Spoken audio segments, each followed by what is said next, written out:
There was something I forgot to do before we got going here, and that was to test the mic. So you guys are going to be part of the sound check, okay? Is that a little bit too loud right now? It's about right?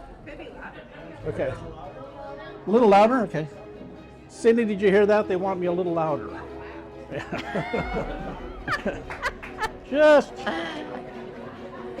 retain that. Right, right, yeah, right. Yeah. Oh, Lori, speak for yourself. No. Well, hi everyone. Hello, John. Hello. I'm John Mead, and on behalf of the one of us at A16, I want to welcome you. Thank you for being here tonight. Yeah, somebody's got to do it. This is so cool. I think we might have a record here. I don't know. We won't count. So well done. Don't blow it. Okay. Thanks, boss. Just a couple of people I'd like to thank before we get going, and welcome to another Wild Wednesday at Helix Brewing. First of all, I want to thank the folks at Helix Brewing for allowing us to come on Wednesday nights and have these events. So wherever they are, hopefully they're behind the bar serving beer. And if you're so inclined, please patronize them. They do have seltzers and that kind of thing. I think there's some other stuff in the food truck. I don't know if you're not into beer. But this is technically a tasting room, so they can only serve one alcoholic beverage. And they have sour beer over here. The other person I'd like to thank is Mike Moriarty. Mike, now I haven't told you what he does yet, but you probably figured it out. He's our videographer. And Mike's a friend, and he does this as a labor of love. He has filmed, I think, probably the last 8 or 9 of our presentations. And so if you really don't want to pay attention tonight, you'll be able to go and watch it on his YouTube channel, which is Pine Media. Mike is the founder and owner, like me, the sole person there. But he's getting into this business, and you'll see he does amazing work if you look at his some of the films that he's done. And all of you, thank you for obviously coming. You're important too. I would like to recognize as well. I would like to recognize we have a number of alumni, A16 alumni, that are here tonight, and so I would like you to raise your hand if you're one of the A16 alumni or a family member. Or if you've worked with Swap Meet. Mike's not raising his hand back there. So a bunch of you guys. How many of you were A16 customers when we had shops? All right, great. That's a good number. How many of you just stumbled in here and you have no idea what I'm talking about, and but you got wrapped up in the crowd? Come on, there's some more of y'all. People are being shy. Okay, right, thank you. You won't be disappointed. In our lifetimes, we all have crossed paths from now and then with some pretty remarkable people. And the person that you're going to hear from tonight is one of the people on my list. I first met Sunniva Sorby back in the 80s, the 1980s. There's a little confusion. And she joined our team in our Costa Mesa store, and she very quickly became a manager, and then managed multiple stores, not at the same time. I can't remember. Well, we're kind of clever that way. Okay. And then one day she came to me, probably maybe 1992. 91. 91. Good, better memory than I do. And she sat down and we were chatting, and she goes, I want to get a vacation request. And she said, I want to go on a ski trip. Would you be okay with that? And of course, being an outdoor company, of course we're okay with that. You can absolutely go ahead. And she said, well, there's a little twist to this one. I'm going to ski to the South Pole. So I'm going to be gone a little while. So at that point, I was kind of stuck because I already said she could go. And so, so she went. And I'm so grateful. Well, you're welcome. And she kept all her digits. I'm not going to share the rest of the story because we're probably going to hear a little bit about that. But when she got back, she'll fill in the gap. But when she got back, then she ran our outings, she was an outings instructor, and one of your Mount Whitney cohorts, I think, was with us tonight. Right here. So A16 had an instructing or a guiding service where we taught people how to backpack and climb and all of those kinds of things. Some of you remember that.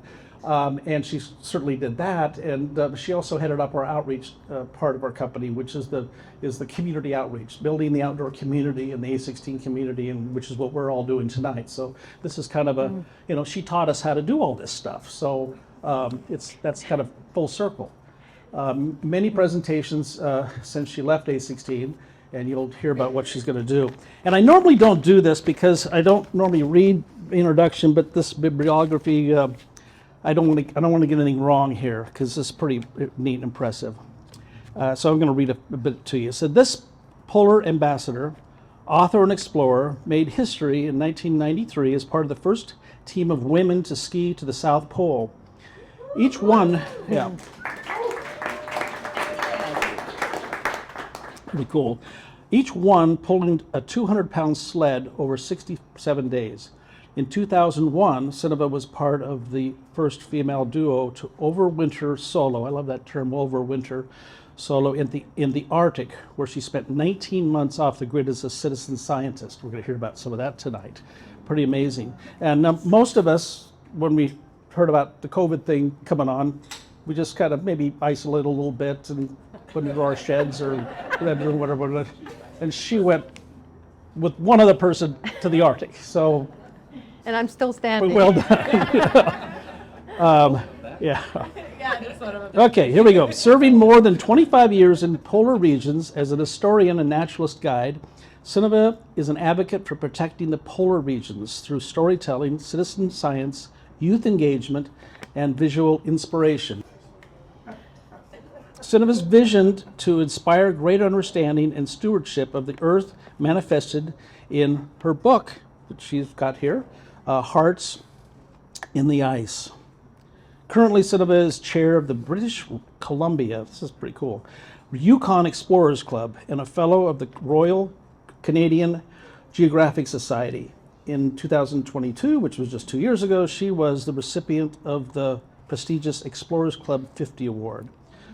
Awards aside, her greatest asset is how much she cares about people, I can attest to that, the planet as well, and how committed she is to inspiring others to join her in solving the Earth's most consequential threats, including saving our beloved polar bears.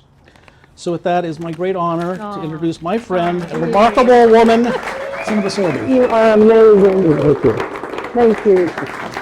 It's all yours.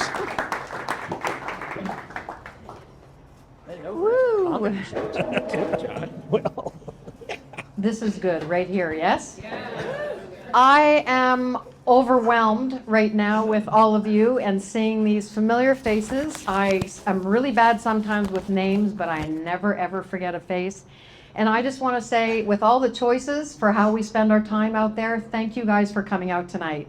I'm going to share a little bit about where I've been, but tonight's not about me, it's about all of us. So my job is to make my work relevant to all of you so that maybe you're infused to do a little bit deeper dive into what you're doing out there in the world, because you know what? It's all hands on deck right now because we are in deep shit. Okay? We are in big trouble as a species, and I'll just share a little bit. I have some of us fall in love with insects and trees and people and places, wild places and wildlife, and I have been blessed to have my career start with Adventure 16. I left a full-time job as a computer programmer in Norway. It's a long, circuitous journey, and then I somehow found out that there was a presentation about women who rock climb at the Orange County store. And fast forward, I became one of the employees for that store, and you know, I never left. And then I did march into John Dee's office that day with a letter that I'd written saying I need this little bit of a trip. And a lot of people say Sunniva Sorby underestimates everything. So if I ever ask you to go for a trek or a hike, you might want to dig in a little bit. I'm sorry, I'm Norwegian and I come from that background and I can't be held accountable for what I say all the time. But the big thing that I want to say about Adventure 16 is that it is a company not only that taught all of us about gear and about the outdoors and about people, but they really encouraged every single one of us to develop and sprout our own wings, so that one day we're going to go into the office and say, you know what, I'm leaving, but I'm leaving because you made me better. And I think that is a pretty cool thing, and I can't count on my hands the number of companies out there that support individuals that way today. So they represent, yeah, hats off, and let's give it up for Adventure 16 right now. Absolutely.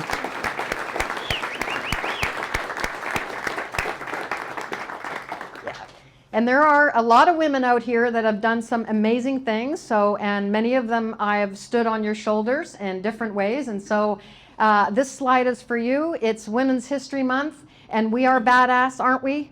And we keep getting better. And like they say, it was never a dress. We are superheroes. I use the theme of a bomber hat to tell my stories tonight because this is so fitting. I think that really what we wear, you know, on our head to keep us warm is important, but it's also really important what's upstairs, right? And so my first expedition to the South Pole, I stood there minus 76 degrees with my A-16 bomber hat, loved it, and it was January 14th, 1993. I will never forget that day because I think it was really, really cold.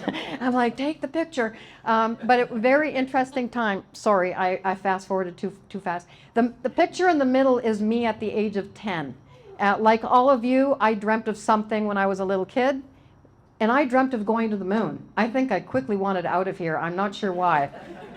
But I wrote a letter to NASA, a form letter, and I was encouraged. I got a very nice letter back, and it said, stay in school. And they said at some point we will have a civilian go into space, but we want you to stay in school and stay committed to studying science and math and all of these courses. And so that was the first little hint that anything's possible, because my wings weren't clipped by my mom, by my dad, or by that person who responded to that letter. That was 10 years old. And I would find myself at the age of 30 on my moon, which was truly the Antarctic continent. If there is a place on planet Earth that resembles our moonscape, it would be the Antarctic. So if you think that you're going to go through a red door and that's your thing, it could be blue. Just open it. You know, so we never can underestimate what our dreams will be realized like. I share this quote, and I'm not going to read it. I think it's a familiar quote for all of us, the quote by Thoreau. And this is the very root of the woman that you're looking at right now. I have always, since I was little, wanted to see, who am I when I have no comforts around me? Who am I when I'm stripped of all the excesses in life? Who am I physically, mentally, spiritually, when I'm only living in purpose and on purpose with my natural world? I've always wanted that. And so I have sought out these wild places, sought out the training. A16 cultivated all the tools and the skills in me along with my peers and the management, and teaching me to be a good woman. And then I end up in outings, and some big lessons there translate into life. You know, you can't always trust the person who's holding your rope, but you must. And so the lesson there is make sure you hang out with people who you trust and you care about. The picture on the right is indicative of another side of myself that I hope not to show you tonight. And it's me with a bottle of tequila, a beer, a cigarette in one hand, and a cigar in my mouth. And I can do it all.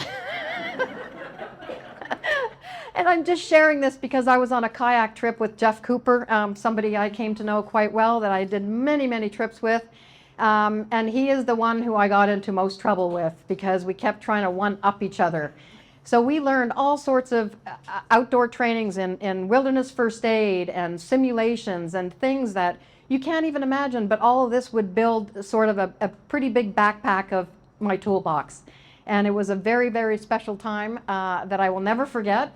And then, of course, when you're on these trips and you're doing a Sierra high route, which I did with Kenji, Jeff Cooper, and Ann Alvera from the South Pole Expedition, I have these ideas when I'm out there. And my idea was, what if we did a photo called Skinning Up?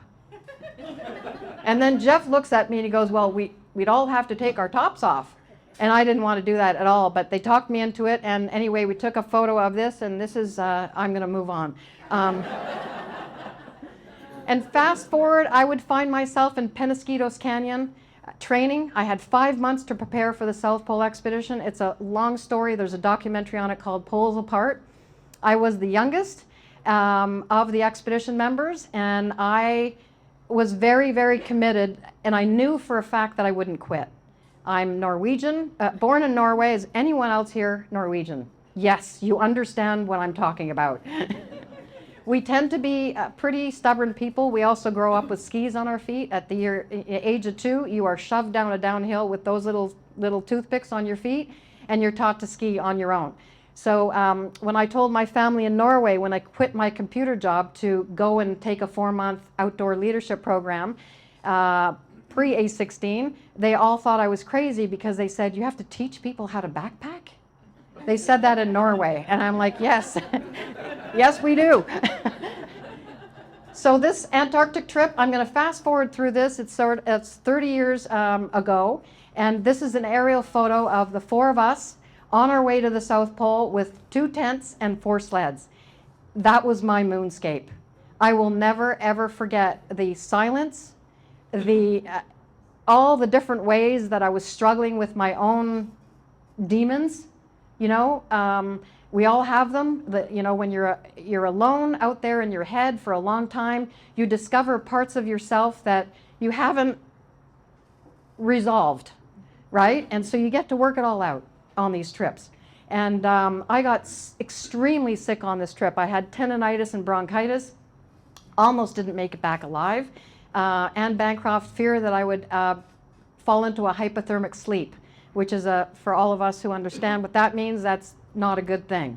I couldn't take care of myself. But I had a little bit of an epiphany that happened out there 2 weeks before we reached the South Pole.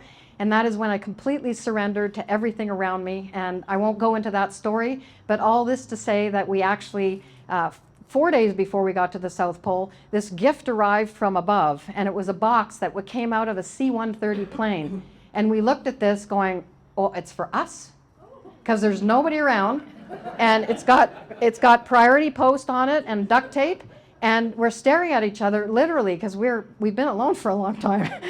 And we look at this box and we rip it open, and there were you know, comic strips, crossword puzzles, homemade chocolate chip cookies, 4 really bruised apples, and the thing that brought the 4 of us to tears after 64 days of skiing and pulling a 200-pound sled, a red rose.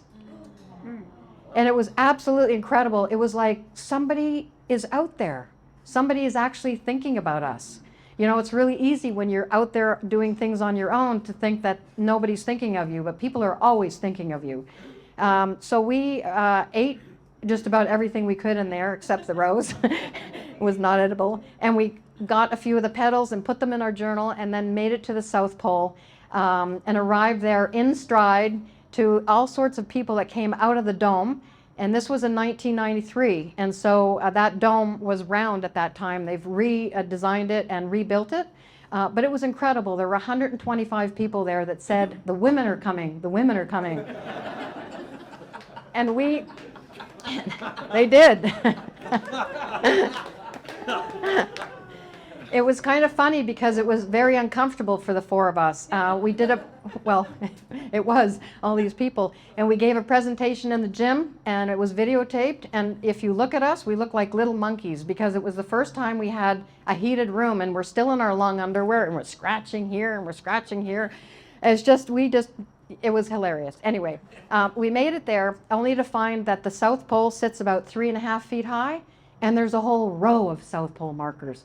Because what happens is the continent itself, the ice, which is anywhere from 1 to 3 miles thick, it shifts. And it shifts so much that every year they have to recalibrate exactly where the South Pole is. So we were proud to fly this flag for the Explorers Club, which they flew in at a cost of $20,000. And then we celebrated the history. I grew up with all the polar history. Amundsen, the first Norwegian to reach the South Pole, December 14th. And then Scott reaching the South Pole January 17th. And the Norwegians beating the Brits to the South Pole. And that's a story that you must read if you haven't, Race to the South Pole. There's so many great books on both Amundsen and Scott. And this is my first time when I was sort of became a model, actually. If you look on the top left, it says clothing. Where you see that? That's from the Adventure 16 wholesale catalog. I made it, I made it into the catalog. And this was my big time moment right here. It's kind of grainy, but, and this photo I love, I found just a couple of days ago, and it's a silk thing that I sewed on the inside of my jacket, and all the A16ers in San Diego stood outside with red hearts, and they said, "Our hearts are with you," and Lauren made a silk thing, and I sewed that in the back of on the inside of my jacket, and so everybody had my back, and so it was pretty cool. And I wrote here, Adventure 16, we made it, all of us. So that was pretty cool. It was, and then I've gone down there. It's like I went down to the Antarctic and I saw nothing. And so I thought, there's a lot to experience in the Antarctic. I was invited on a ship and I spent time with kids and adults. I've been down there close to 100 times. Any therapists here? Because I might need a little help. I mean, I do wonder sometimes when we have a passion for something, we just keep following that thread, and that's been the case for me. This place is never ever the same. Every time I've gone down, I've been able to invite friends or family down there and have them experience a place that is changing so quickly now, with the long ice sheets breaking off and calving at rates that are even more alarming to the scientists than they were 5 years ago. It's a place that is very peaceful in terms of nobody owns it, and it's still used for scientific purposes only. It's a place where you experience the most amazing wildlife, humpback whales, blue whales, minke whales, sei whales, the orca, crab-eater seals, elephant seals, leopard seals, what that picture is, porpoising penguins, gentoos, Adelie penguins. There are populations, there's 5 different species and 1 to 2 true Antarctic penguins, the emperor and the Adelie penguin. And then you see all the tenderness that the animals express in those moments. And these are king penguins having their moment. And you can't help but marvel at the beauty and simplicity of life down in places like this. And knowing that everybody needs somebody to unpack their baggage with, right? And then the albatross, one of the few species on our planet that mate for life, and to know that they can stay in the air for so many days at a time without landing anywhere. It's absolutely incredible. And then there's the light. There's a great quote by a woman called Margaret Sanger, and it says, "Because the Antarctic is a desert, perhaps the desert is no more than a mirror, that to make large what we truly are." And I think about that in the Arctic and the Antarctic because you have those big white expanses, but I also think of that when we go into the outdoors, that's a place where it's the full-on library. We get to discover all parts of ourselves, right? And parts of our natural world, because our job should be to protect these places that we love. So I go up to the Arctic and I'm experiencing the Northern Lights on a snowmobile trip for the first time. And that was otherworldly. Absolutely out of this world. So I've taken you to the Antarctic. Oh, I have to, does that come? No. Anyway, you see that on the left-hand side, which is a continent, a massive continent on actual land, right?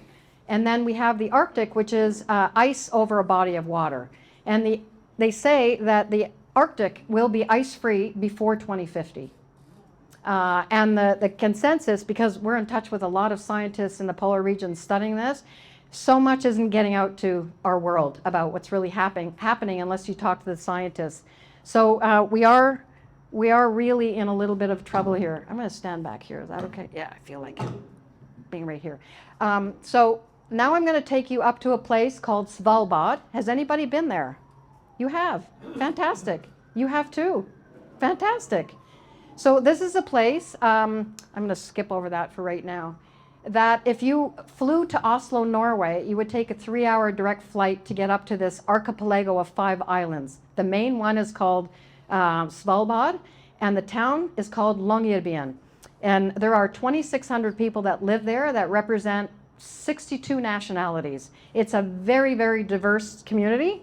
There are a lot of researchers there, and there are a lot of people that are involved in hospitality to some degree. It's pretty unique. And where we're going with our cabin, because now I'm taking you all the way fast forward to now when because I'm going to be 63 in a few days. I was 59 when I started the expedition, and I quit my full-time job in 2018, which is not a smart thing to do. Let's admit it, we all like our financial security and the security that comes with all of that. And I felt really depressed about what's going on with the polar regions.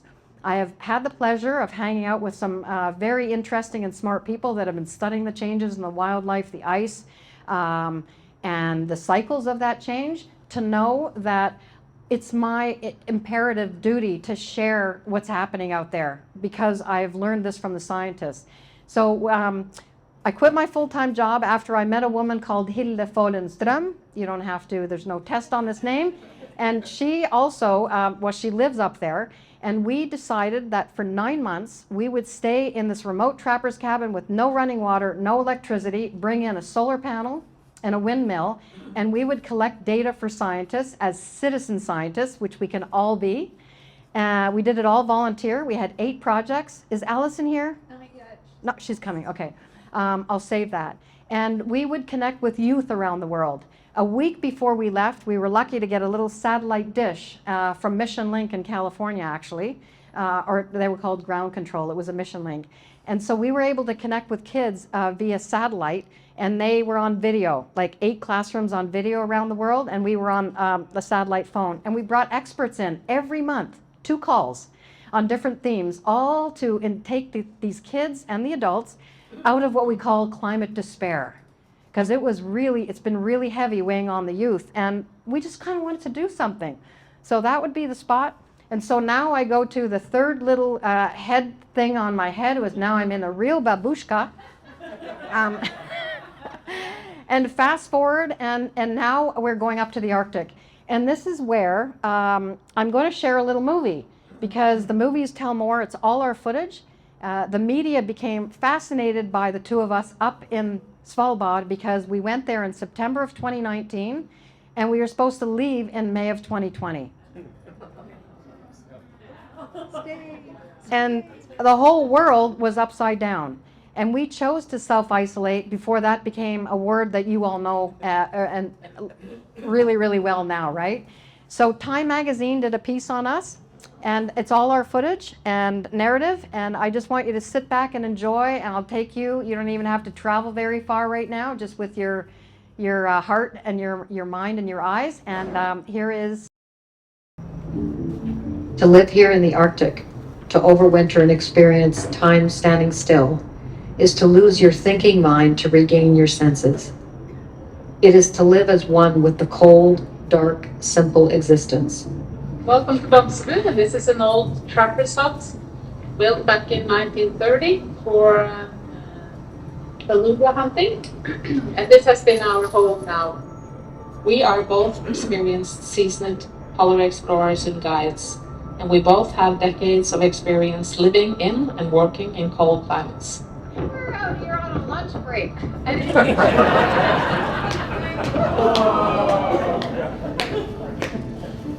Oh my God.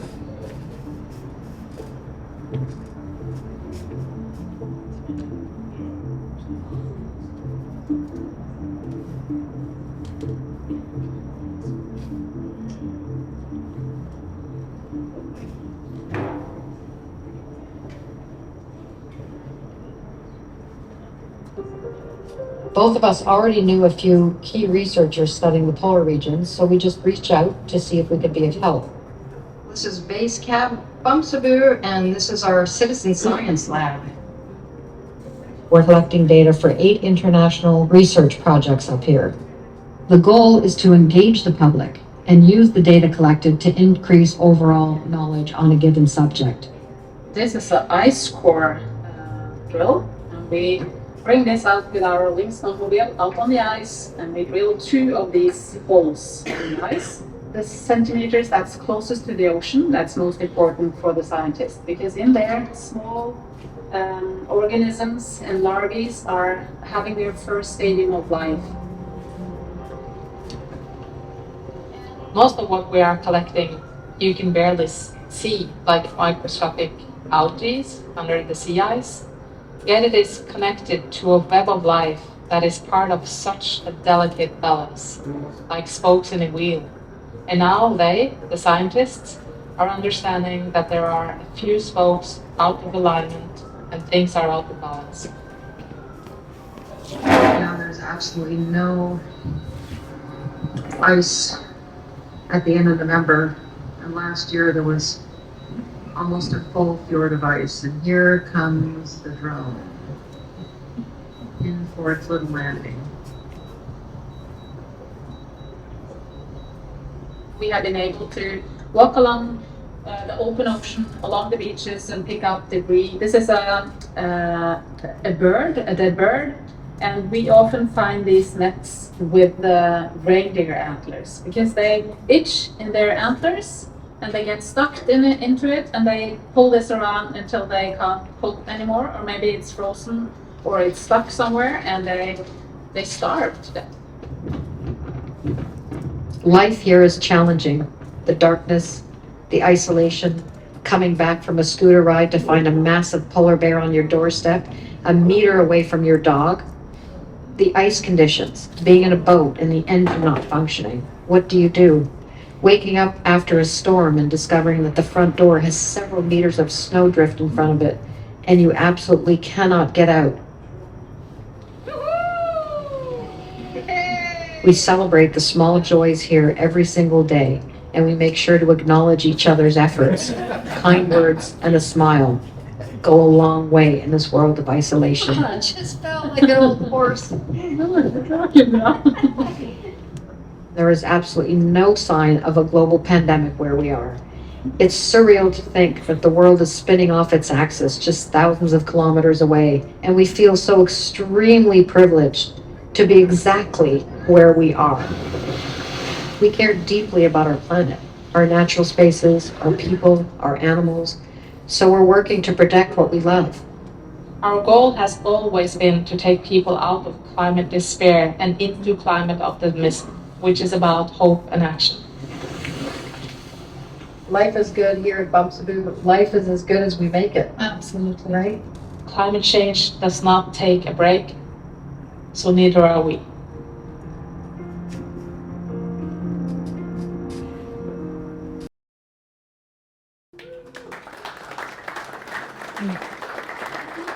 Thanks. So just to introduce you very, very quickly, there was myself, obviously, and I live on Vancouver Island. Then there was Hilde, who lives up in Longyearbyen. We met in 2016, and then in 2018, we started Hearts in the Ice, and that's what we are, both of us, absolutely committed to doing. It's a labor of love, of course, I don't think that we would have survived our existence at Bumsaboo without Etra, our dog. We spent 14,000 hours with her, and we all spent a lot of time with our loved ones and our animals, right? More than normal. But she, you know, both Hilde and I had a rifle, a revolver, and a flare gun. And so things could have gone very wrong. I shouldn't joke about that, but one thing that we had going for us as 2 women were we had deep respect for each other. And we both complimented each other on our skill set, and we tried to work it out and talk it out and not go to bed angry at the end of the day because she's in one side of the cabin, I'm in the other. The size of our cabin was 215 square feet, really, really small. And so everything was on top of each other. But I think what made it easy for us is that we had 2 purposes. One was the communication piece, and then the other was the connectivity with schools and experts. And our last call, we had Jane Goodall, and we had 7,000 kids join us for that phone call. It was absolutely amazing. And when we got off the call, we had a few minutes with Joe, who you see up there in the top left, and Jane and the two of us. And all she wanted to know, how is Etra? It was really funny, and I've met her, and I'll get to meet her again in April, because she's doing a little celebration in Vancouver for her birthday. She's turning 90 years old soon. Hilde and I are ambassadors for the Jane Goodall Institute, and we're also ambassadors for the Polar Bears International organization, a nonprofit in Montana, which is why I'm sharing the story of Violet, a polar bear, tonight, because you know, we all have a species that we might connect with, right, or something. And a polar bear, and penguins, of course, too, but polar bears are pretty special. And I just share this because our science partners, and one of them will come here tonight from Scripps Institute, where we were collecting phytoplankton. And, you know, it was a big learning curve for us to understand what in the world we were doing. Because the handbooks for each of these protocol, for each of these projects we were collecting data for, was pretty intense. And if you don't follow all the protocol exactly to the T, it's useless to the scientists. So we were really, really careful about how we did what we were doing. One thing we got to do was record a rocket launch for NASA. And we are considered in the science community rocket citizen scientists. Woo! Which is pretty cool, because to get acknowledgement from scientists that you are actually valuable to that, to that community is a big deal. So I'm trying to advocate for more open science, because when we left on our trip, we had all these scientists sitting at one table, and they all leveraged information from each other. So collaboration is really, really key and important. But what NASA did is they actually launched barium gases into the atmosphere on a perfect day with wind and aurora conditions. And these barium gases were like bubbles, and each one was a different color.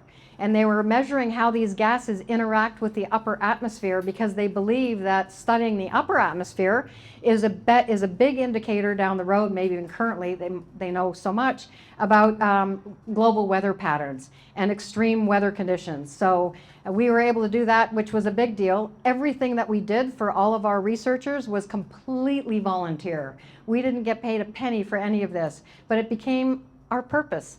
And it was a way of understanding the science.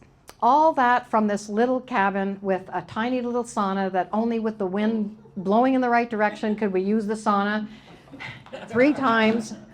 You know, that's it. And then these barrels of food that had all that we needed. And then, of course, the first year is over, and now we go back to town, 8 hours on snowmobiles, 2 glaciers, pretty hairy riding, and we pick up more food and fuel, and we go back and sit at this cabin, and we're like, because you're all on lockdown. And we thought, what in the world are we going to do now? It was almost like, what are we going to do now? And so we decided that we would be far more relevant going back up to Bumsaboo for another year than I would be if I went back to Canada and if she went back up to Norway, because nobody was traveling. And that was not an easy thing. That's another story behind that. But we know what happens when we change our minds, not just women, but we know what happens when we have an idea and we stick to it. We don't ever look back. So we went back to this cabin, and our entire trip 9 months turned into 19 months. We experienced 6 months of that 19 months in complete darkness. No light pollution, satellites, aurora, 100 polar bear encounters, one as close as you're sitting to me right now. You never want to meet them on foot. We met them, we were taking a run one day in the summer, and one is swimming this way towards the cabin. We're running away from the cabin. And we went, whoop, turned around and came right back because that's scary. But these fulmars were studied 10 years ago, and they found out of 40 of them that were dead, that 5 had microplastics in their stomach sac.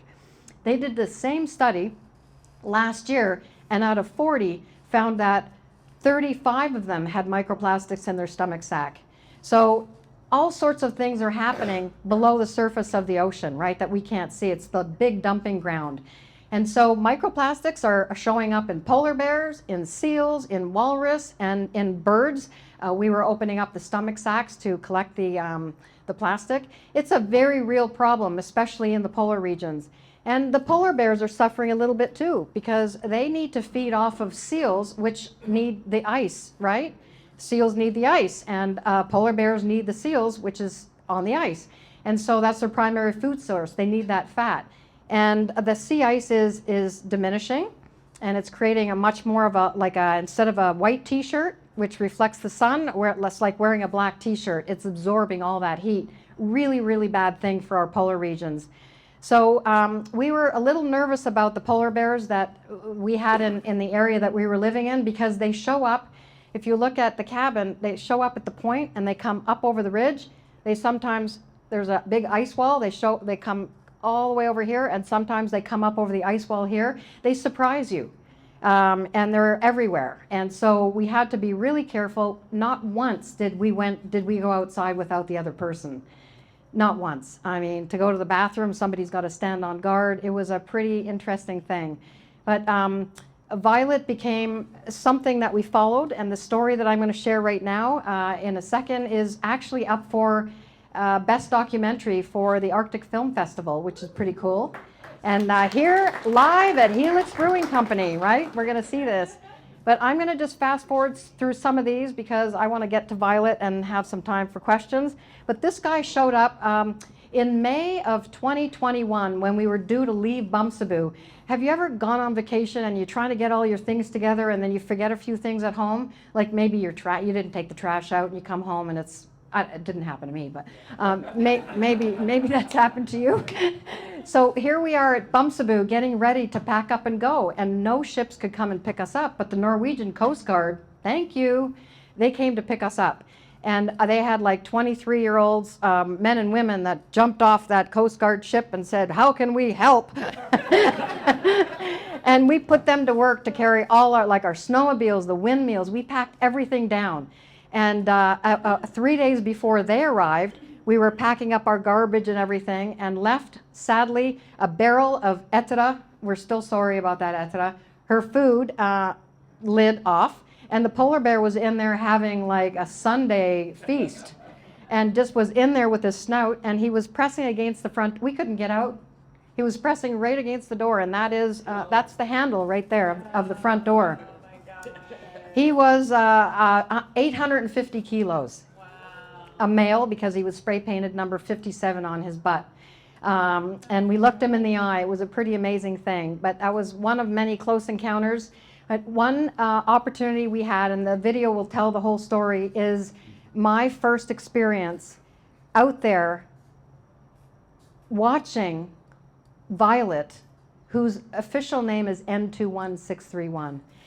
In her element with a cub. And the researchers couldn't get in the field, but we were able to find her. And so I'm going to now share the story of Violet. It's about 13 minutes long, so if anyone needs to get up and just do a quick stretch or something, feel free. But this is an amazing story, and so I want to introduce you to Violet.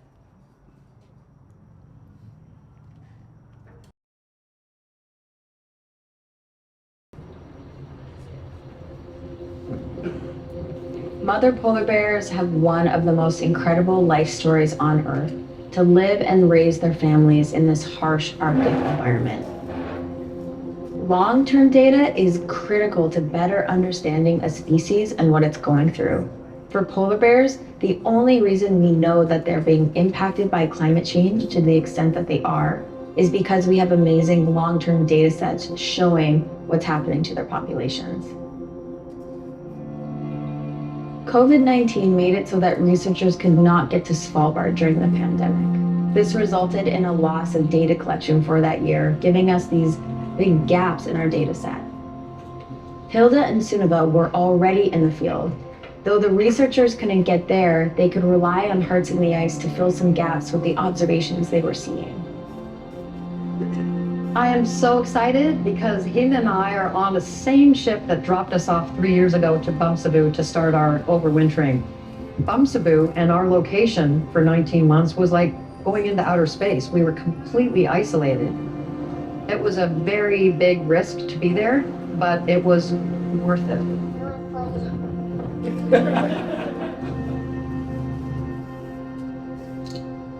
Ever since I came to Svalbard, I wanted to be part of this nature, the wildlife, changes in the seasons and the light.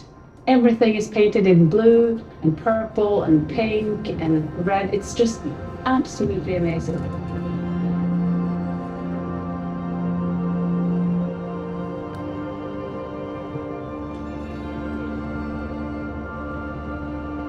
Both of us are adventurers, and we've done a lot of things in our life.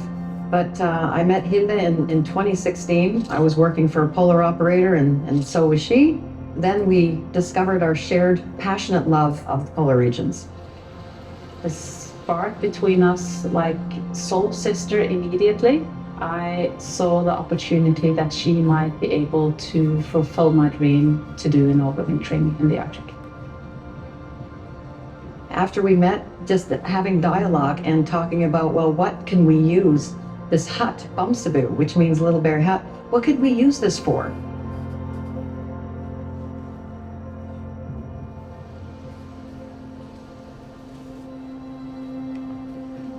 Sunniva and Hilde reached out to several scientists at the Polar Institute and asked, are there things we can do when we are here? So I said that one of the bears that is very important and interesting to us is 26131, because she's one of the best Spitsbergen bears we have. And this is one of the areas in Svalbard where we have seen the largest changes in sea ice conditions. So it's very interesting for us to see how those bears are doing.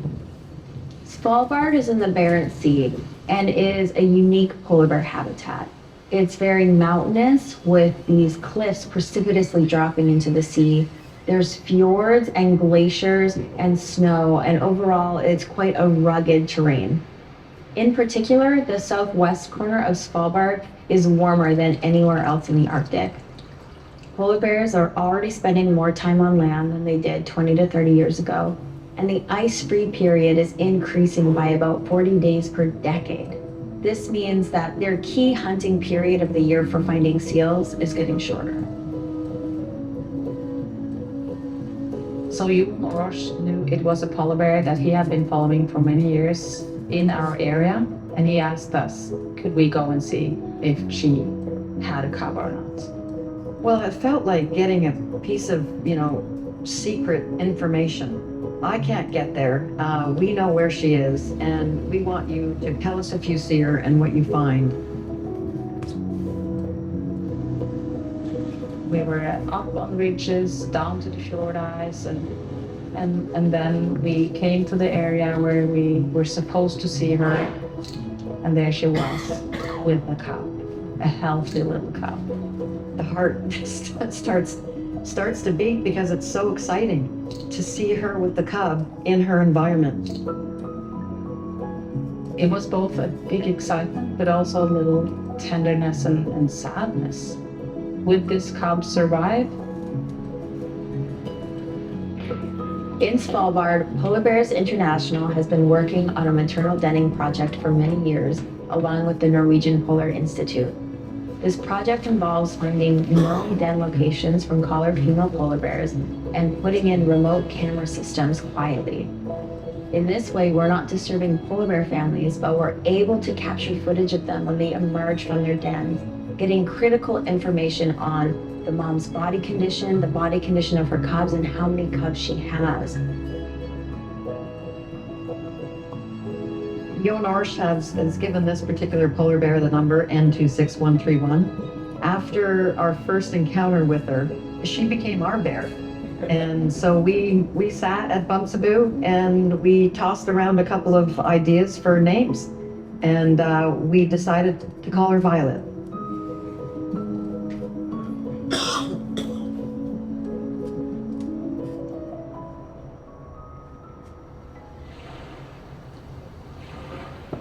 In July, we saw a female get out of the water right here, went over the little knoll here, and then rolled, and we weren't sure if it was actually Violet because she was without cub. And we called Jon and he can tell us that it is Violet. So it died in between late April and my birthday, July 13th. when we saw Violet the first time with her cub, it was an incredible experience. And you just assume that you're going to see her again with her cub. And so when we saw her without, it was very sad. And so a lot of questions came up, like what happened? How did it die?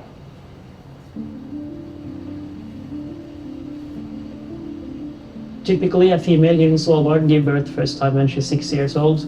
They have high survival until they are 15, and they give birth on average every second year. If the cubs survive, it's each third year, not more frequent. So it means they lose a lot of the litters. So maybe if they have like 5 litters, 10 cubs, maybe 2 cubs make it to adult. Many factors influence cub survival. A main factor is the health of the mother. She needs to be healthy enough and have enough body fat to adequately sustain and nurse her cubs. If it's getting too difficult for her, there's a chance she could abandon them. Also, simply navigating the shifting sea ice conditions is hard. Ice is moving more than ever, and there's more open water than there used to be. In some ways, this is reducing access to seals, but also increasing swimming in some regions. And for polar bear cubs, swimming can be really difficult. Winter number 2 was a much milder winter than the first winter. We had less sea ice, the formation of sea ice was later, and we had less snow. We were really worried about Violet. Would she be able to find a spot to dig a den?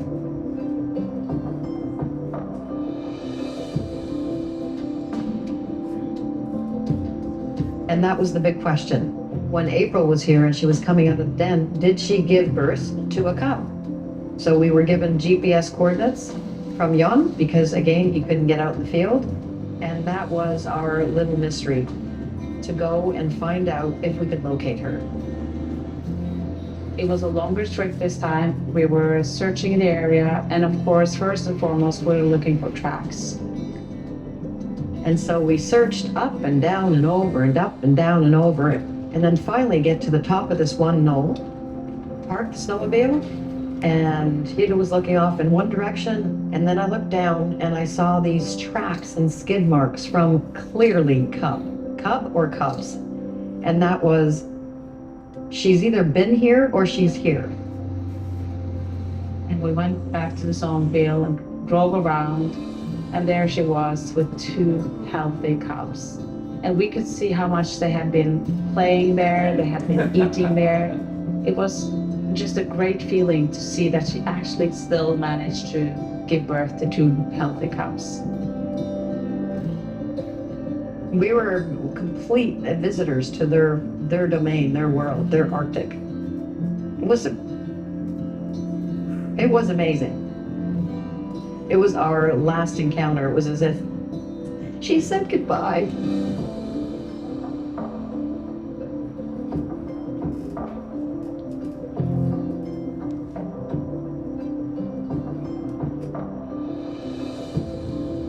I've been all over this island. I've been exploring it, and now I most of all want to protect it. You feel very attached to the stories of these bears because they have a history with the researchers. It was a real privilege for us, actually, to be invited into the world of the scientists to understand why this matters. We only get a glimpse into the lives of polar bears, but there is so much left to learn. The decisions we make today directly impact polar bear moms and their cubs who are trying to survive in a warming Arctic. But those decisions also impact our children and our children's children. We all have a part to play in this climate challenge, and by working together, we know protecting the future for polar bears means a better world for us all.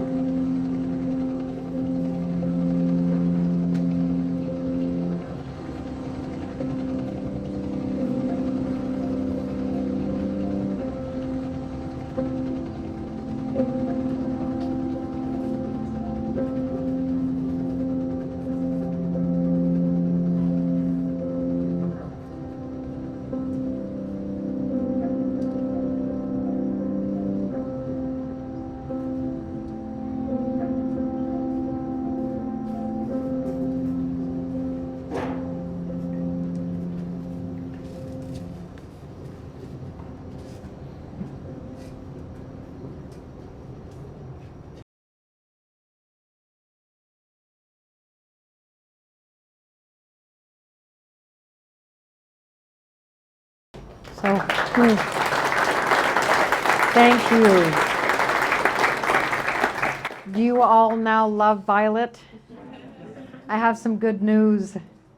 So the maternal den study that Polar Bear International has been doing, they just set up some cameras maybe 10 days ago. And I just found out that 2 days ago, Violet has emerged from the den with 2 cubs. Go Violet! It truly is a beautiful story, but it's all sorts of different patterns have been recognized, including eating reindeer as a food source. So, you know, there's no silver bullet answer to how they're going to sustain themselves, but the big question is, can the polar bear cubs? Because not only do we need the species that are currently alive to be living, we need them to, you know, give birth to offspring. And that is really the big problem in our world today. We are absolutely facing that 6th mass extinction where slowly we're going to see populations of species diminished. And it's said that by 2030, we have lost about 50% of the species on our planet. So I have many people that are looking to at all sorts of things, including genetic replication, to reintroduce certain species. But there's a lot going on there. I'm going to take this off for a second just so I can read this. There's a woman in Canada called Sila Watt-Cloutier, and she wrote a book called The Right to be Cold. She's an Inuit woman, and her story is about all the atrocities that happen to the Inuit, to the Indigenous in the Canadian North, all across the North, actually. And she recommended this quote to me, and it spoke to me because it's hard for us to understand how come we haven't solved all our problems. I mean, we have all the answers, and we have the people that you think would be able to do something about it. But I'm just going to read this. I used to think that the top environmental problems were biodiversity loss, ecosystem collapse, and climate change. I thought that with 30 years of good science, we could address those problems, but I was wrong. The top environmental problems are selfishness, greed, and apathy. And to deal with those, we need a spiritual and cultural transformation, and we lawyers and scientists don't know how to do that. That's Mr. Speth, Senior Advisor to Carter and Clinton. And it's an interesting twist on things because it's why I'm doing what I'm doing. I just want to grow up and be like Jane Goodall, you know? I feel like if there are those of us out there that have a connection to our world, that many of us do in this room tonight, or you wouldn't be here, then use your voice. I used to be a bystander and just think that by reading and listening and learning that I was educating and being informed and doing something. And I won't wax political on this, but this is until I actually went to the march on Washington. And it was the first time that I really understood how much it matters to show up, like to physically show up for what you care about. And so I've just been trying to do that since that time. And now I'm going to turn it over to the lead dog, Etera, because she has a few things to say, because if you don't listen to me and you don't listen to Violet and or the scientists, maybe we will pay attention to her, because she does have a pretty interesting perspective. There's a woman in Norway that wrote a book called You Matter More Than You Think. And it is a book about climate change, but it's a book really about all of our socioeconomic challenges. And the bottom line is that today, in our world, we have amazing opportunities to actually play a role by doing little things, or by talking about it, by voting, by supporting an energy shift. And I'll just share these quickly. Support a green shift, vote. Support companies that invest in people and climate solutions. Stay curious, find something to care about. Respect our differences, hold space for understanding. This is a big one for me, because since I've been out there in the public, I have been cornered many times with people who have differing opinions, and I have had to go to school technically to understand, how do I, as a woman who has opinions about things too, how do I hold heart space for those really confrontational conversations? And it is learned behavior. We all have the ability to do it. And I think it starts with being somebody who is an active listener and asking more questions to find a way that unites us as opposed to dividing us. That is a really, really big thing. And then supporting organizations that fight for our and animal rights, supporting Jane Goodall, Polar Bears International, Adventure 16, shower less, hug more, develop a relationship with your food sources, become a citizen scientist. And on that note, I am going to call on somebody here tonight because I could not believe that I was actually going to see her. And Allison Cusick from Scripps, could you please stand up?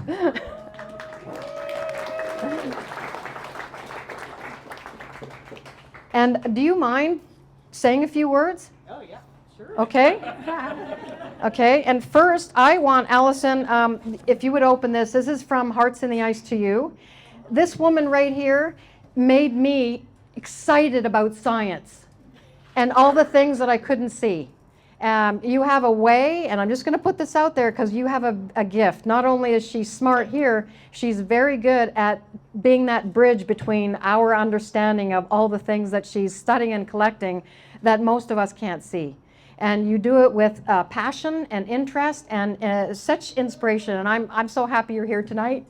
She was on our send-off trip. Yeah. Oh, thank you. Good to see you. I feel weird taking the mic. No, because take the mic. I'm equally in on of you and your leadership in Hilde as well. So I got this call from Sunniva, and I was just sitting in my car in one of these hot parking lots, and she's like, "So I've heard of this thing. We could sample phytoplankton, and can we do that up in Svalbard?" And I was like, "I don't see why not." And so I like to think of like breaking out of the ivory tower and being a scientist who includes more people in the science and how exciting it can be, and that we can do more through more people being involved and not this kind of arrogance that can come with science and scientists. So I'm honored that you wanted to take part of this project we run with tour ships in Antarctica up to Svalbard for the Overwinter, because there's not a lot known about the base of the food web, these microscopic organisms through winter, because everybody's like, oh, nothing's happening. They need sun, so therefore we don't need to study it. And we don't want to go out there in the winter. And we don't want fun going out there in the winter. So it was amazing that you guys wanted to champion this, and I've just been inspired because you and Hilde do so much for spreading this collaborative spirit and spreading this spirit of caring about what's happening to our planet. So feeling emotional. So thank you for all the work you do. Well, tell them what you're doing with, do you mind? Just for a second. Sorry to put her on the spot, but it's really, yeah. So, okay, in 2016, we started a program. So, okay, I'm a scientist who is more into ecology, but I also like genetics. And I fell in love with Antarctica when I first had an opportunity to go down there on a research vessel. And I was not into oceans at all. I thought they're a bathtub of water, boring, cold, wet, windy, don't want anything to do with it. But I fell in love with Antarctica because it's such another world, but it's here on Earth. And so I decided I'd dedicate my career to this, to Antarctic polar research. And I learned of this tourism community, and it's growing, and it's bringing expedition vessels down, and there's more than 10-to-1 visitors to scientists who work on the continent from all the nations around the world. So it's like, why would we not try to collaborate with this community of people wanting to see this place? And it's a floating, immersive environment. And so we designed a whole program around what activity could fit within ship operations that allowed people to participate in helping collect measurements and data that we could get back in the lab and analyze and put some useful knowledge to the data collected. So we're looking at how melting glaciers influence the species shifts in phytoplankton, which are, every other breath we take is from phytoplankton in the ocean. They regulate global carbon cycles. They're the base of the food web and the marine food web. So learning about them over these time scales is really important. But they're not charismatic polar bears. Well, they are beautiful under a microscope. Yeah, the magic happens under the microscope, so you definitely need a secret weapon on the microscope. I just have to share this little story. Allison, when I went to visit her at Scripps, you gave me a microscope, and you have to open up the box. And I've never seen anybody so excited about opening up a microscope as you. It was amazing. I had to videotape you. Thank you so much for being here, and you've got violet in your pouch. Wow. That's so great. I'm just going to go here. I'm going to end with this. Hilde and I were asked by the CEO of a company called Hurtigruten. You don't have to say that. It's a Norwegian company, and they operate ships all around the world. And in 2020, in 2021, when we came out of Bamsaboo, he asked us if we would be the godmothers of a new battery hybrid expedition ship named after one of the heroes that I grew up with. His name is Fridtjof Nansen. He was an explorer, a humanitarian, and a scientist. And it was like, really? Godmother? I have no children, but I'm a godmother to a ship. It's crazy. And I share that because we did the christening with a big block of ice up in Longyearbyen, Svalbard, to the first time the town came out post-COVID. There were about 1,000 people on the pier at that time. It was absolutely crazy. And I'm going to just leave that slide up there because Nansen, it was also a really great poet and writer. You know, we're living in a really, really interesting time, aren't we, all of us?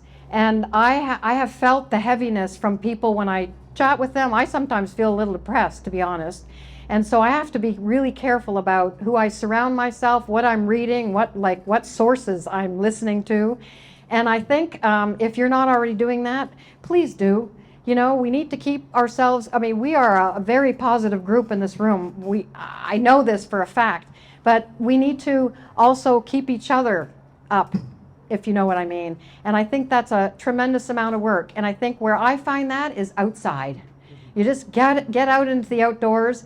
And I hope that in some way you continue. Adventure 16 has a presence online.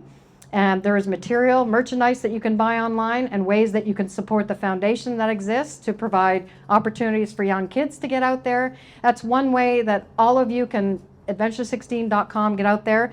But I am going to give away a bomber hat tonight to somebody, some lucky person who can answer. It's the first one to throw up your arm here, the skill testing question.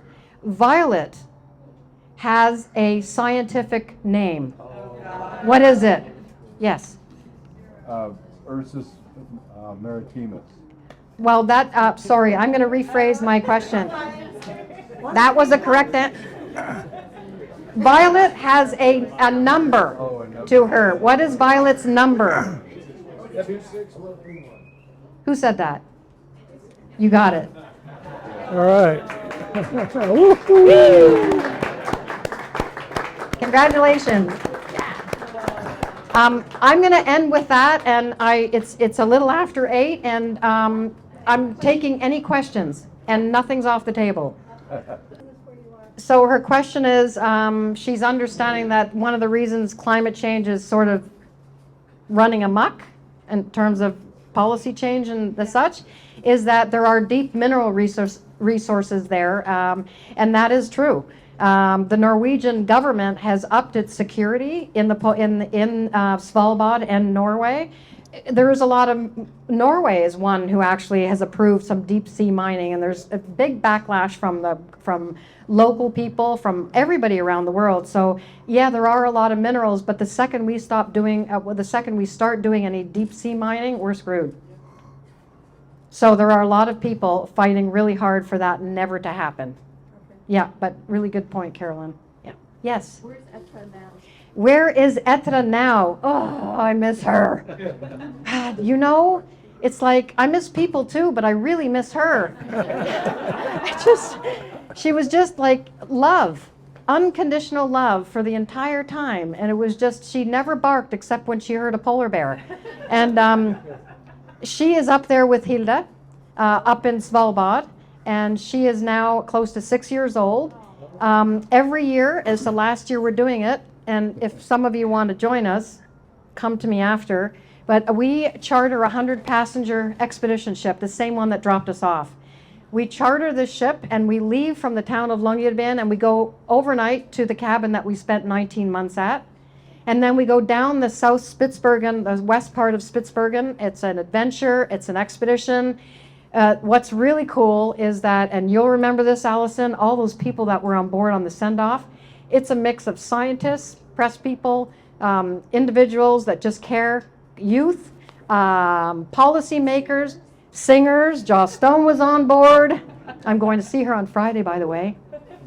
And And then there'll be family and friends. And it's invitation only because the 3 degrees of separation with people we know, I often ask myself, and I ask people who actually are in government, do you think I even matter? I mean, you've got to ask the question once in a while, because you can't measure the impact of what you do when you speak to people or you talk about what you care about.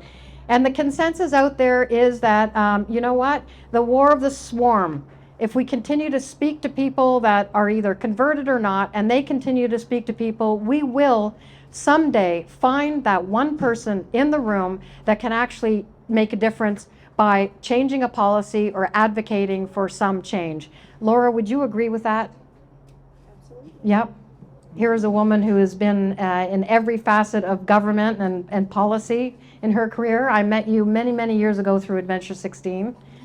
Deep admiration for your work. Yeah.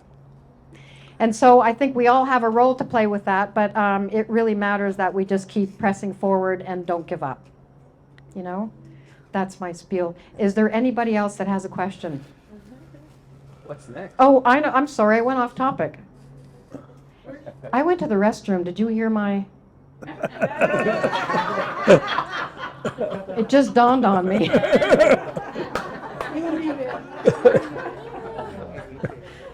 When Violet was playing, excuse me. That ship that we're chartering leaves September 5th through the 9th. It leaves from Longyearbyen, and Etra joins us on that trip. She comes with us every year.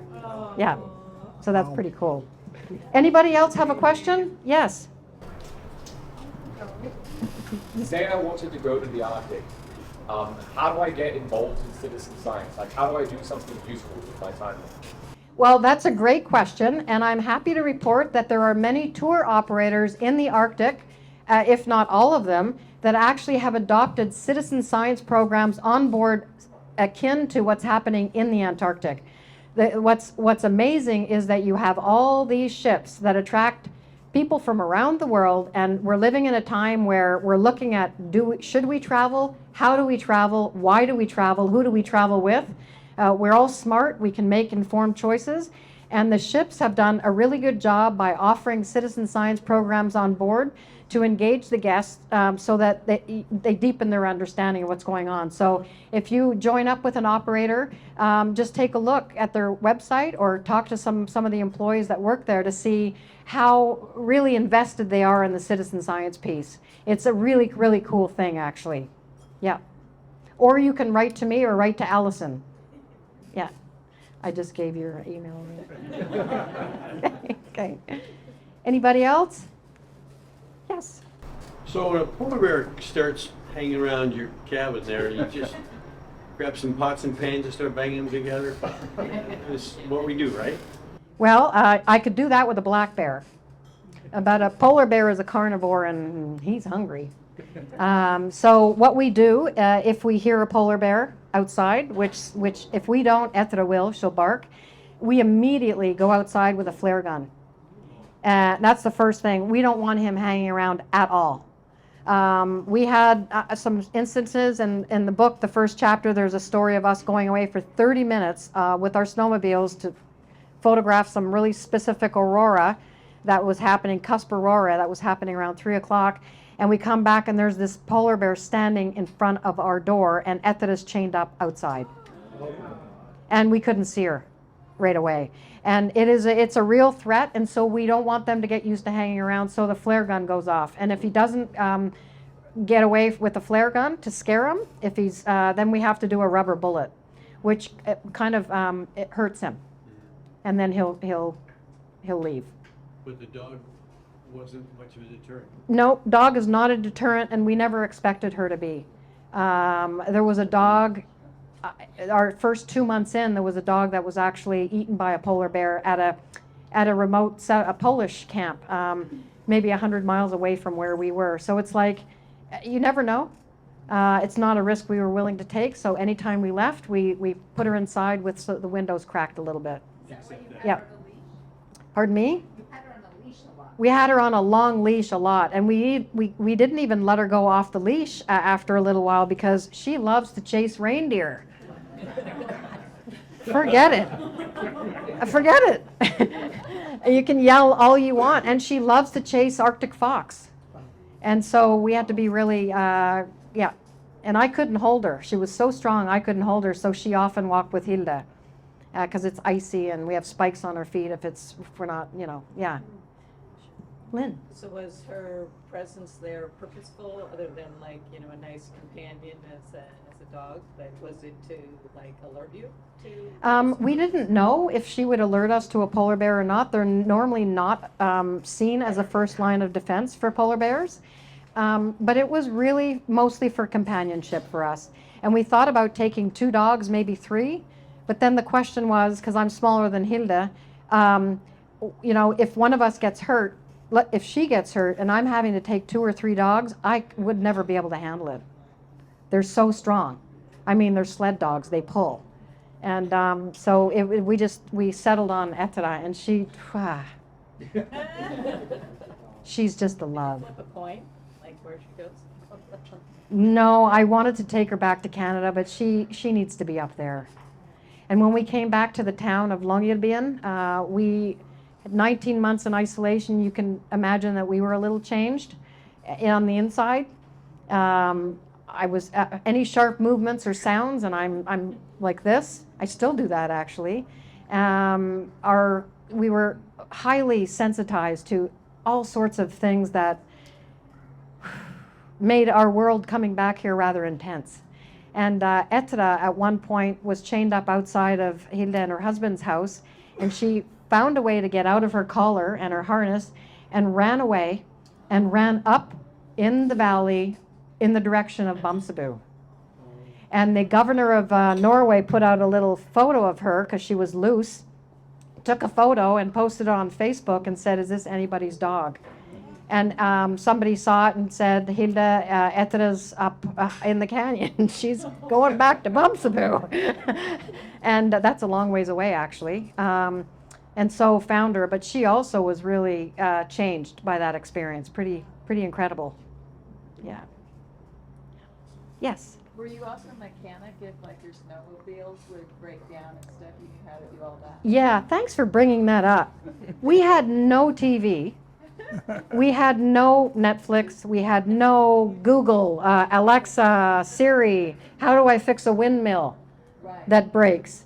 So you know what? We became amazing at solving problems. You know, and we are inherently amazing problem solvers as people. Look at all the things we've invented. We're incredible. But what struck me with Hilde and I is all we needed to do was to sit in a space with the problem, and both of us just whiteboard ideas between each other on, okay, do we have that? Do we have that? Well, we don't, but we can make it look like that. And we solved every single problem. I have never felt stronger or more capable, you know? Woo, woo. And I say that without TV, without things to tell me I should be this or that or eat this or be a 0 or, you know what I'm saying? Right. Yeah. But if you would go out on your snowmobile, would it ever break down? Yeah, it broke down Yeah. a couple of times. One time it even flipped over for me in the ice, and I went in the water. Half of it went in the water. And that was not easy to right the snowmobile. I had to stand on the opposite side, and we had to put a big wet piece of webbing, really thick piece of webbing between the back of Hilde's snowmobile and the front of mine. I had to stand on that side and like jump up and down, and she had to gun it to get me out of there. So everything, and we fixed all sorts of problems with the snowmobile where we had the engine didn't start at one point, the battery went dead on our electric one. These were gas snowmobiles. Yeah, we were able to fix a lot of things in the field, but we were both kind of wired that way. Yeah. Yeah. Yes. So in preparation of a possible rescue, what did you have in terms of satellite phones, two-way beacons, and two-way radios to reach help? Great question. He asked about emergency equipment. So we had 2 satellite phones. One of them was stationary inside the cabin. We had a radio, so for nearby traffic. We also had we had a satellite dish that lived outside for the first year, and the second year we brought it inside. And we had beacons, emergency beacon. And we walked out, whenever we left anywhere, we took our satellite phone with us. That was always the thing. And then we had GPSs on the snowmobiles, on our bodies, and then we had our firearms. If anything happened to us, we could have been, a day or two away from help. We were 87 miles, as the crow flies, away from town. We were really, really remote. Like, we were way out there. My family was horrified. my mother, my father, my sister, anytime I phoned with the satellite, they were like, thank God, mostly because of the polar bears. You think of the worst case scenario. But our real danger was maybe the heavy equipment that we were operating, the snowmobiles, the chainsaws, axes, all the equipment. We also had something called a telemedicine kit. And it looks like a big Pelican case. It was orange, and if you open it up, it's got a video screen. And we had a doctor that was connected to the telemedicine kit. And so if we had it had an EKG, it had a blood pressure cuff, a thermometer, all sorts of things. We could do some preliminary tests on ourselves with that unit, and then upload it to the telemedicine kit, and it would get transferred to our doctor in Norway, and he was on call all the time. And we could have a little consult with him if we needed it. And if we had an emergency, a helicopter would come in from Longyearbyen. Yeah, thanks.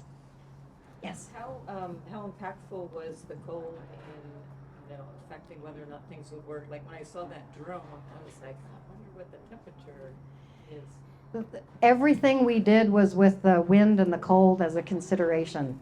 And I think that's why some of our partners, especially BCIT, the British Columbia Institute of Technology, who gave us a few drones because we lost a few. One went straight into anyway. Supposed to go up, it went straight down. It was a clear day. But we were able to test the batteries in minus 26 degrees Celsius. And that's a really big deal because they hadn't been tested beyond like minus 20. And we ran pre-programmed flights over Bumsaboo that took like 2 batteries, so it was almost 18 minutes. And we did that frequently, and that was able to capture surface air temperature changes, and that uploaded to this, well, we had all the images, and then we were able to get on Wi-Fi, gave all of that to Eric, Dr. Eric, who you know quite well, and then he was able to create 3D images from all of this and measure change over the 19 months that we were at Bumsaboo. So everything that we were working with, including our phones, operating the drone, that was the hard part. So we had to keep it in a bomber hat, actually. It kept the whole phone warm on the inside and the controller.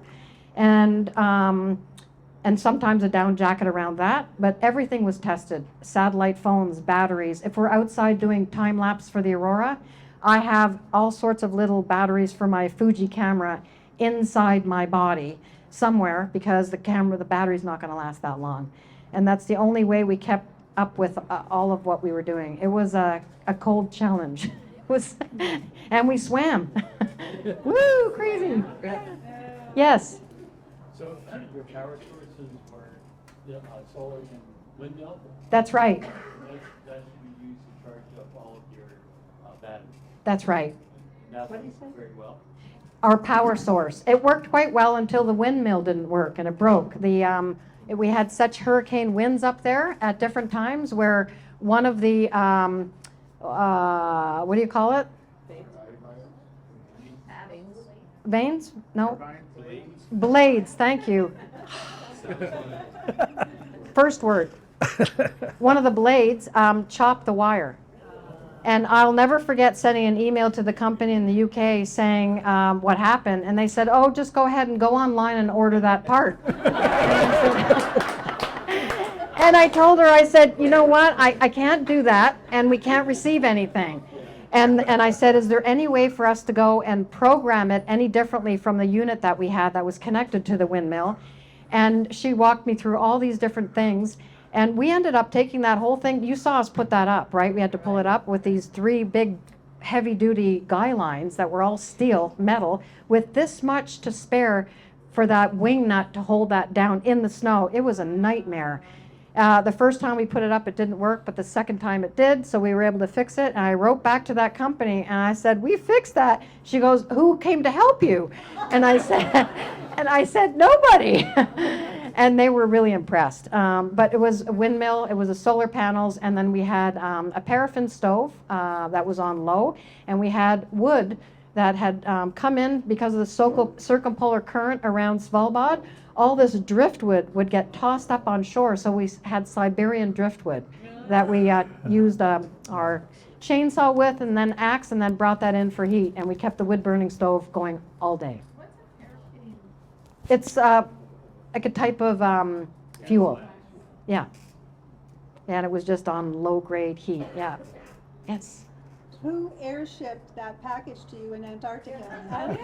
And what is the postage for delivery? She wants to know who airshipped that package to us in the Antarctic. Well, that is quite a story. John D. No, I can't take Merry Christmas from John D. That package was pretty amazing. You know, nobody believed that we would reach the South Pole, so we didn't have any sponsors.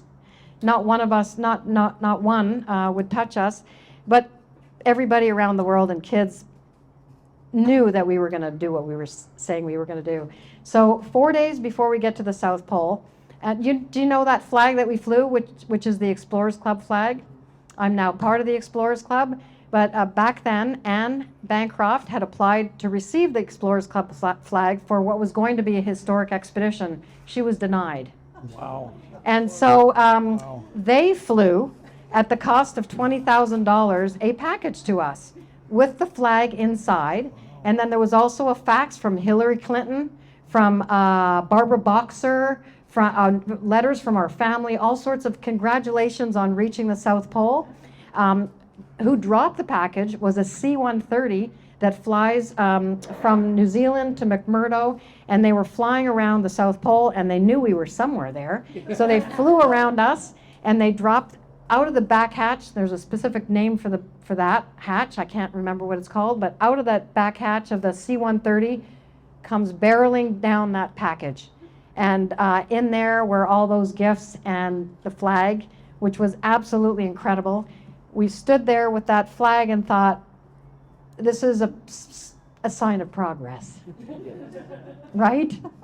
So we bit our tongues and... You had to be that close to Antarctica for them to think you were going to make it. Yep, exactly. And now as somebody who's part of the Explorers Club, can you bet that I told the flag committee? Anyway, I've since taken that flag up to the Arctic, but it's very interesting. Thanks for asking. Yes. Anybody else? A couple minutes ago you were talking about swimming. Can you expand on that? Swimming. Yes. Well, you know what? I have a personal record, and it's not happened lately, but I did not shower for close to 9 months. Okay? But we had, wool clothing, and neither one of us smelled much, and we have to take care of ourselves. Like, self-care is so important every single day. So we had a little routine, and every once in a while we would put our bathing suits on and put our little neoprene booties on and go for an Arctic dip. Yeah. It's pretty refreshing. It's supposed to be really invigorating. Yeah. What temperature is the water? Well, it's a salt water, so it's below freezing, right? Yeah, it's a lot of fun. And actually, if anybody wants to come on our ship trip in September, we can go for a polar plunge. Guarantee you. Yeah. It's a good time. I think, yeah, it's a great time. I should probably wrap here unless there's maybe one last question. Are you going to pitch your book? Yeah, yeah. I should, so I have this book that Hilde and I wrote about the first year up at Bamsabu. There's a mix of science and adventure and deep into the citizen science we were doing for Allison and NASA and the Norwegian Polar Institute and on and on. I think there's some good stories in there, a little bit about our backgrounds, and we both signed it. I only have 9 copies. So if anybody would like one, they're $30 cash, or I have a little one of these machines that will do the work for me. Yes. No, this wouldn't cheat us. Oh, yeah. You should just grab one now. You might offer. No. Somebody special. You know what? There's no time like the present, and you are somebody special.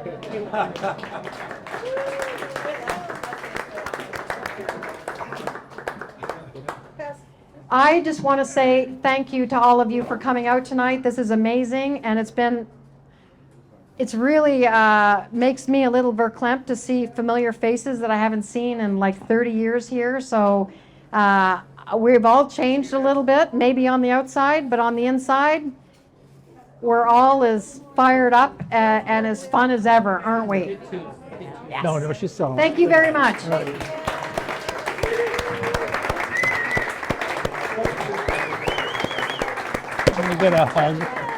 I'm so proud of you. Thank As you. one of us, an A16er. Thank so you, thank John you. D. What's Thank that? Okay. Can you hear me now? No. Can you hear me now? Can you hear me now? Thank you. So Sunniva will be right here and selling these books. I want to make an announcement, small announcement. Yeah.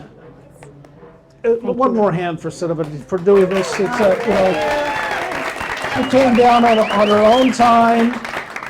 It is true. You said that there were no sponsors. I thought you got on your bomber hat. Didn't you get the employee discount when you bought that? I think you gave me 2 bomber hats. Oh, we gave them Yeah, to you? you What did. was I? What?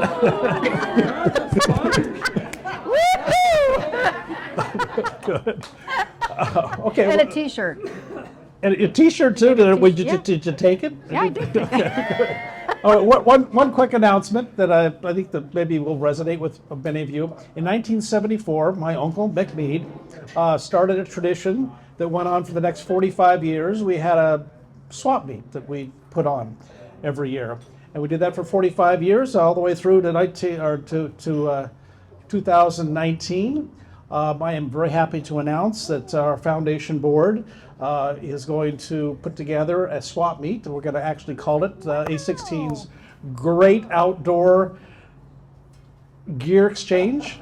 It's going to be right here, either on Saturday, May 18th or the 19th. We haven't decided yet. So if you're not on our mailing list and you know about, who knows about the swap meet you used to have? Woo! Well, Yeah. it's going to be very, very, very familiar. It'll be very similar, only it's going to be exchanged with a little new name. We're going to have about 30 spots out there. So when you get the email that talks about this, they have to be reserved because they are only 30 spots. We didn't have the 3,000 like we used to have, but it'll be a nice, small, fun event, and you'll get the word here in the next few weeks. That's all right. In 2 weeks from tonight, I hate Wild these Wednesday. All I'm going to tell you, it's called Ghost in the Wilderness, and you can get a little more information if you go to a16.com, adventure16.com. It's not even Halloween that we're going to do this, so it's more things rather than spiritual ghosts, things that we rarely see in the Southwest when we go hiking. And I'll say no more than that. It'll be very interesting 2 weeks from tonight. All right? Thank you, everyone, for coming. Sunniva, again, thank you so much. And thanks for being a part of the San Diego outdoor community. Thank you guys very much.